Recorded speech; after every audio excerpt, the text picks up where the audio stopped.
যাই হোক, আমার এদিকে কমপ্লিট হয়ে গেল। এখন আমি ভাবছি এখানে যে কেরিটা আছে সেমভাবে দেখ কী সুন্দর লাগছে এখন ফ্রেমে করার পরে। একটু আগে কীরকম দেখা গেছিলো, এখন কি সুন্দর লাগছে। যাই হোক, আমি লেট না করে কাস্টমারকে এটা হ্যান্ড ওভার করে দেবো, দেখে আর কি লেট করছি না আর কি, তাদের প্যাক করে দোকানটা আর কি ঝাড় দেবো। এখনও মানে বললাম না, সকালে একদম বাড়ি থেকে নিয়ে গেছে, দোকানে ঝাড়ু দিইনি, গিয়ে আগে এটা বের করে দিতে হয়েছে, বাড়ি নিয়ে যাবে, আর্জেন্ট কাজ আছে এর জন্য। যাই হোক, আমি তারপর ভালোভাবে প্যাক ট্যাক করে দিলাম। কাস্টমার আর কি বাইরে দাঁড়িয়েছিল, আমি এদিকে বললাম না স্টুডিও বানিয়েছি আর কি, সেখানে ভিডিও করি।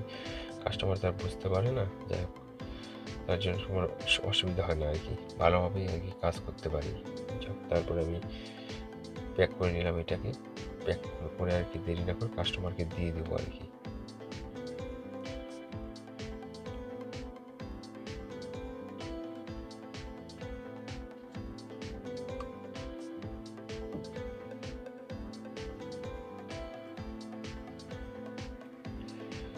তারপর আর কি আমি একটু সেল টিপ লাগিয়ে নিলাম ভালোভাবে, নাহলে যদি অসুবিধা হতে পারে।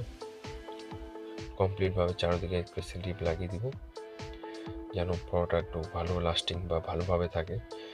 কাস্টমার তো এখানে গিয়ে কী করবে এখন কে বলতে পারে, যাই হোক আমি আমার তরফ থেকে তো ভালোভাবে করে দিতে হবে।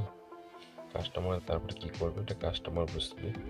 যা করার পরে আমি আর কি প্যাক করে আর কি কাস্টমারকে এখনই দিয়ে দেবো, উনি বাড়িতে গিয়ে আর কি কাজের জন্যই নিচ্ছে। যাই হোক, একটা ক্যারি ব্যাগ বের করে নিলাম, এটাকে আর কি একটা ক্যারি ব্যাগে ঢুকিয়ে দিয়ে দেবো আর কি। এখন ভিডিওটা আর কি, ভিডিওটা আর করতে ইচ্ছে করছে, এই ভিডিওটা আমি এখানেই শেষ করে দিচ্ছি, অনেক বড় ভিডিও।